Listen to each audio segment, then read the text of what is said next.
안녕하세요, 유쌤입니다. 직장 다니면서 우리는 늘 공통된 생각 하나가 있어요. 직장 상사한테 어떻게 잘 보일까? 이런 생각 누구나 하죠. 나는 직장 상사한테 잘 보이는 거 별로 관심 없어요. 그런 거. 거짓말이에요. 다 잘 보이고 싶어 해요. 직장인이라면 누구나 다. 왜냐하면 그 사람이 그 사람을 막 이렇게 존경해서가 아니라 직장 상사니까 잘 어떤 신뢰관계가 형성돼 있어야지 사실 뭐 일도 더 능률이 오르는 거고 뭐 인사평가도 잘 받아야 되는 거고 회사에서 이제 이렇게 잘 지내려면 직장 상사한테 잘 보이는 게 좋잖아요. 그래서 오늘은 무슨 얘기를 할 건가 하면요. 직장 상사한테 유능하다고 인정받는 비결, 직장 상사를 잘 설득할 수 있는 방법, 여기에 대해서 몇 가지를 함께 나누도록 하겠습니다. 기대되시죠? 네. 다들 궁금해 하실 것 같아요. 첫 번째는 뭔가 하면요. 일단 레테르 효과를 활용하는 겁니다. 레테르 효과는 여러분들이 아시는 것처럼 일단 특성화시키면 거기에 맞춰서 상대가 행동하는 거예요. 예를 들어서 이제 아이에게 일찍 일어나 막 이렇게 일찍 안 일어나면 뭐 어떻게 할 거야 막 용돈을 깎을 거야 막 이러는 것보다 어떤 게 효과가 있냐면 우리 누구는 만약에 이제 길동이라면 우리 길동이는 누가 깨우지 않아도 어떻게 그렇게 아침에 그렇게 부지런히 참 일어나지? 정말 최고다 라고 하는 게 훨씬 더 효과적이에요. 이게 레테르 효과거든요. 상대한테 어떤 얘기를 해주면 그대로 행동하려는 어떤 그런 반응이 일어나는 게 레테르 효과입니다. 이거를 똑같이 직장 상사한테도 쓰는 거예요. 내가 원하는 직장 상사의 어떤 그런 장점을 마치 그 직장 상사가 이미 가지고 있는 것처럼 얘기를 하는 거죠. 예를 들어 볼게요. 내 팀장, 이제 팀장이라고 쳐요.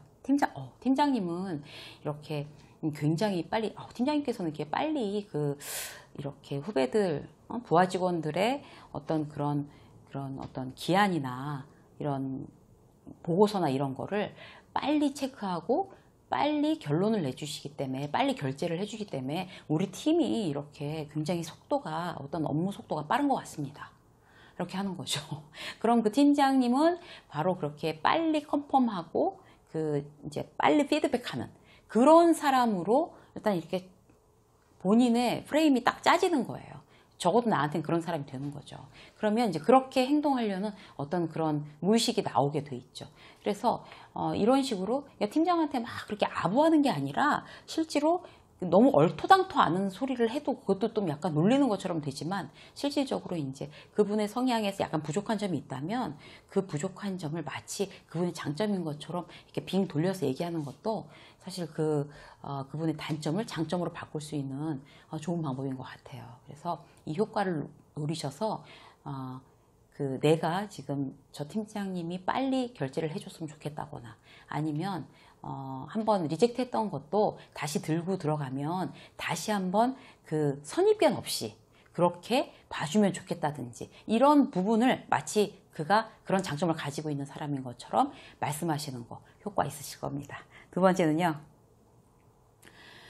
위에 팀장님이 잘 모르면서 이제 이거는 내 분야인 거예요. 김과장. 나는 김과장이고 나의 분야에 대해서 잘 모르면서 마치 다 아는 것처럼 이제 회의 시간에 막 필 받아가지고 그거는 김과장 이렇게 해서 이렇게 A안으로 하는 게 그게 좋을 것 같아.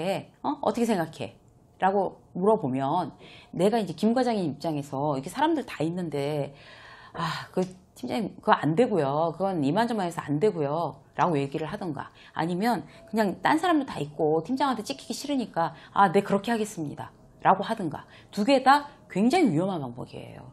그러니까 그렇게 하겠습니다. 라고 해서 일이 나중에 틀어지면 아니 당신은 그쪽 분야 당신 전공이면서 그럼 처음부터 얘기를 했어야지 네 알겠습니다 해놓고 일을 이따위로 만들어? 이렇게 자기가 다 뒤집어 쓰는 거예요. 김 과장이. 그리고 그 자리에서 그건 안 되고요. 팀장님, 그거 잘못 생각하신 거고요. 뭐, 이렇게 해야 됩니다. 라고 하면 완전히 팀장 대놓고 망신 주는 거죠. 그렇게 되면 또 사이가 좋겠어요? 이것도 저것도 다 위험한 거예요. 그러면 어떻게 하느냐. 자, 이렇게 하시라고요. 그러니까, 이제 팀장이, 자기 혼자 막 좋은, 굿 아이디어야. 그래서 김 과장, 이렇게 A 안으로 해?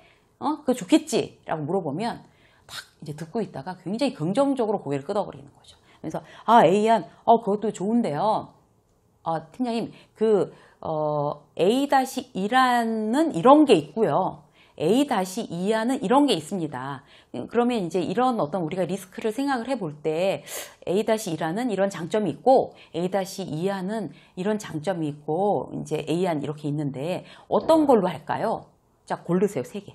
이렇게 선택권을 주는 거죠. 팀장한테. 그러면 들어봐도 이제 그쪽에서 전문이라는 그 김 과장이 자기가 낸 A양을 좀 보완한 A-1, A-2를 이렇게 내놓고 이런 게 있는 게 어떤 게 하는 게 더 좋을까요? 그리고 자기한테 의견을 구한단 말이에요. 그러면 팀장이 있다가 A-1안이 더 나을 것 같은데 뭐 이렇게 하면 네, 그런 것 같습니다. 그럼 A-1안으로 진행을 하겠습니다.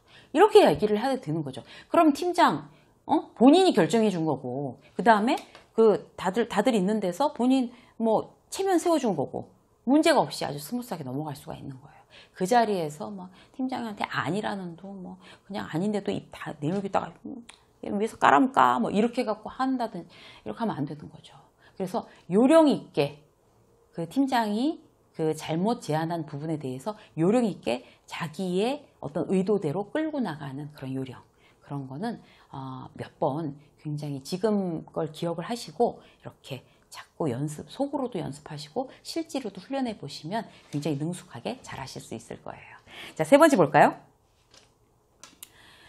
그런 이제 상사들이 있어요. 남의 말을 안 들어요. 독불장군. 그리고 누가 무슨 말을 해도 굉장히 의심하고 그게 맞는 거야? 그게 맞다고 누가 그래? 그걸 어떻게 믿어? 이런 식으로 얘기하는 사람들이 있어요. 그러니까 내가 김 과장이 하는 얘기를 팀장이 안 믿는 거죠. 의심하고 막 불안해하고. 그런 팀장의 특성이 있는 직장 상사를 모시고 있다면 그 직장 상사를 설득하는 가장 좋은 방법은 무조건 전문가 의견하고 숫자, 통계를 들이대는 거예요. 예를 들어 볼게요. 이제 나에 대해서는 이제 저분이 팀장이라는 분이 내 보고서나 이런 부분에 대해서 굉장히 못 믿어 하는구나. 이렇게 되면 실제로 경쟁사 아니면 벤치마킹 대상 어떤 이런 것들이 있잖아요. 그런 거에 대해서 나온 어떤 결과물, 그들이 하고 있는 거 경쟁사에서 이렇게 하는데 실제로 전문가들은 이렇게 얘기합니다. 이거를 뒷받침할 통계는 이런 거고요. 이런 숫자들이 있습니다. 같이 들이미는 거예요. 그래서 전문가의 의견이라는데 자, 숫자가 이렇게 나오고 통계가 이렇게 나왔다는데 거기에 대해서는 이제 그렇게 크게 이렇게 뭐 의심하거나 할 게 없는 거잖아요. 그러니까 의심할 여지를 만들어주지 않는 것도 그 직원의 어떤 책임이거든요, 사실. 그냥 저 사람은 팀장이 돼가지고 그럼 자기가 직접 하든가 믿지도 않고 말이야, 부하 직원을 어쩌란 얘기야. 이렇게 투덜거려봐야 자기 얼굴에 자기가 침 뱉는 거예요. 그럴 필요가 없는 거죠. 그러면 저 사람 저런 타입? 내 직장 상사는 저런 타입이야. 그러면 거기에 대해서 전문가 의견하고 숫자나 통계를 집중적으로 구성해서 들이밀겠다라고 요령을 세우시면 됩니다. 4번째는요. 미리미리 소통하세요. 미리미리. 그러니까 왜 이런 분들 계세요. 이제 팀장하고 사이가 별로 안 좋아요. 팀장하고 같이 있기도 싫어. 말도 하기 싫고 말을 섞기도 싫어. 그러면 이제 무슨 딱 지시사항이 떨어지면 그거를 다 완료해가지고 자, 지난주에 말씀하신 내용 자, 보고서 써왔습니다. 이렇게 들이미는 사람들이 있어요. 그렇게 되면 팀장이 자, 100에 90은 뭐라고 그러겠어요? 이게 내가 얘기한 대로 이게 아니잖아 라고 하기가 굉장히 확률이 높죠. 왜냐하면 그게 윗사람들의 어떤 기본적인 생리예요. 그러니까 나하고 지금 던져줬는데, 미션을 던져줬는데, 이렇게 해왔는데 나랑 생각이 똑같을 수가 없잖아요. 그럼 당연히 이거 아니었어. 답답한 친구 보게. 이게 아니고, 이런 얘기를 해오라는 거였잖아. 이렇게 얘기가 나온다고요. 그러면 나는 또 시간 낭비하고, 에너지 낭비하면 다시 해야 되는 거잖아요. 이럴 때는 어떻게 해야 돼요? 중간중간 계속 소통을 해야 되는 거죠. 맨 처음 이제 초안을 잡아서 어떤 이제 그 보고서를 이제 기한을 하라고 얘기를 들었어요. 그러면 맨 처음 초안을 잡아서 자, 이렇게 구성을 해야 되겠구나.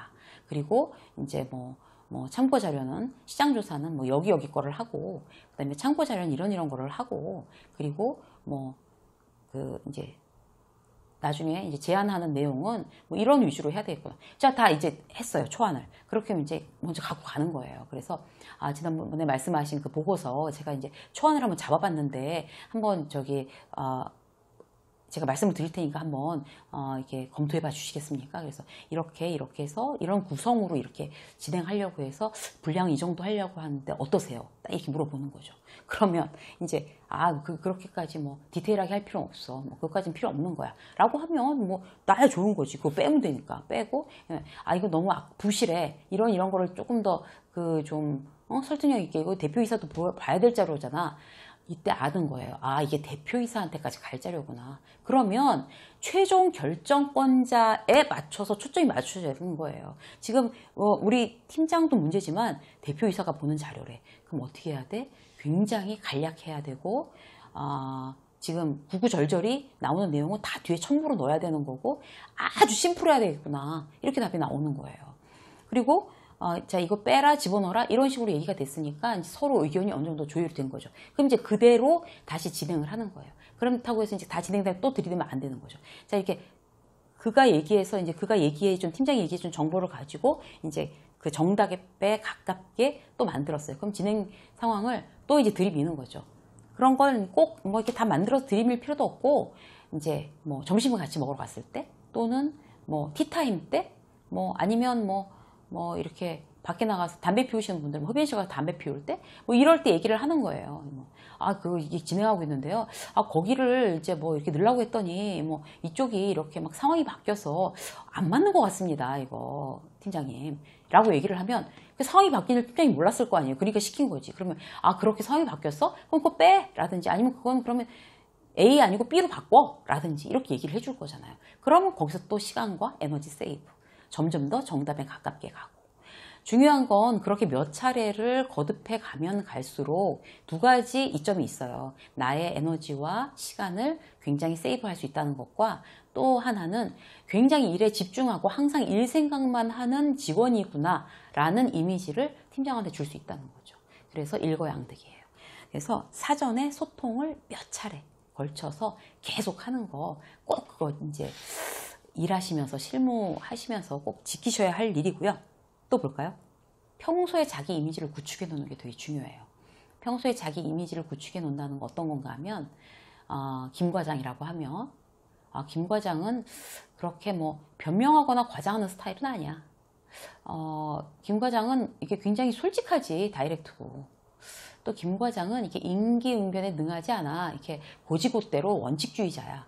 뭐 이렇게 자기 이미지를 미리 만들어 놓는 거예요. 그렇게 하면 어떤 이제 뭐 설득을 내가 해야 될 때 내가 솔직한 이미지고 그 다음에 변명이나 과장하지 않는 사람이라고 이미 팀장이 생각을 하고 있다면 그 설득이 그런 이미지를 갖고 있지 않은 직원보다 훨씬 더 쉽게 먹히는 거죠. 그래서 뭐니 해도 지금 이 페이퍼도 문제지만 실질적으로 평소에 내 이미지를 어떻게 갖고 가느냐. 그래서 지금 이 직장에서는요, 이미지 메이킹이 아주 의도적으로 중요한 그런 요소가 되는 겁니다. 그렇게 막 가식적으로 그렇게 이미지 메이킹 하고 싶지 않아요. 라는 거는, 나 일하는데 굉장히 불편하게 해도 괜찮아요. 라고 하는 얘기랑 비슷한 얘기예요. 일을 유능하게, 쉽게, 빠르게, 효율적으로 하기 위해서는 평소에 내 이미지가 그렇게 중요한 겁니다. 그래서 이런 식으로 평소 자신의 이미지를 이렇게 잘 구축할 수 있도록 그렇게 노력을 하시고요. 마지막으로. 미리 거절당하는 거에 대해서 그렇게 민망해하지 마세요. 무슨 얘기인가 하면 이렇게 이제 사전에 강의를 듣고 이렇게 막 들이댔더니 몇 번씩이나 그게 뭐 그렇게 대단한 거라고 몇 번씩이나 그걸 갖고 묻고 또 묻고 그러냐 라고 하는 팀장이 있을 수가 있어요. 그런 사람들은 이제 일하기를 그렇게 일을 좋아하지 않는 타입의 팀장들이 주로 그래요. 게을르고 이런 사람들. 근데 그러면 뜨거라 이래가지고 그렇게 막 들이대고 이랬더니 저 사람 너무 귀찮아하고 막 짜증내네. 하지 말아야지. 이렇게 생각하시면 안 돼요. 그래도 네, 제가 이렇게 자꾸 이렇게 지금 궁금한 건 여쭤보고 그래서 이렇게 좀 잘 만들어 보고 싶어서 그렇습니다. 이렇게 아주 넉살 좋게 얘기를 하세요. 그래가지고 또 들이대잖아요. 그러면 처음엔 그렇게 면박을 줬던 팀장이라고 해도 이미 자기가 거절했잖아. 바빠 다음에. 그걸 지난번 2번이나 얘기했는데 뭘 또 갖고 와. 이제 결론이 나와야 되는 거지. 바빠 다음에. 그러면 이제 한 2번 거절했어요. 그러면 세 번째 들이대는 거예요. 그러면 그렇게 거절하고 거절했는데 또 거절할 팀장 별로 없어요. 왜냐하면 그렇게 열정을 가지고 들이대고 하겠다는데 일을 그런 걸 아무리 이제 수준이 없는 팀장 윗사람이라고 하더라도 일을 열심히 하고 잘하겠다는 그 부하 직원을 나쁘게 볼 사람은 없습니다. 그러면 이미 내가 거절을 했기 때문에 더 이상 거절 못하는 거죠. 그러니까 자세히 들여다볼 수밖에 없는 거예요. 미리 거절당하는 거에 대해서 절대로 주눅들거나 민망해하거나 힘들어하지 마세요. 더 정답에 가깝게 가고 있다는 뜻입니다. 네. 그래서 직장 상사한테 유능하다는 인정받을 수 있는 방법, 그리고 직장 상사를 쉽게 설득할 수 있는 비결에 대해서 지금 6가지를 간단하게 설명드렸습니다. 직장 생활 하시면서 실무에서, 필드에서 아주 유용하게 그렇게 쓰실 수 있었으면 참 기쁘겠습니다.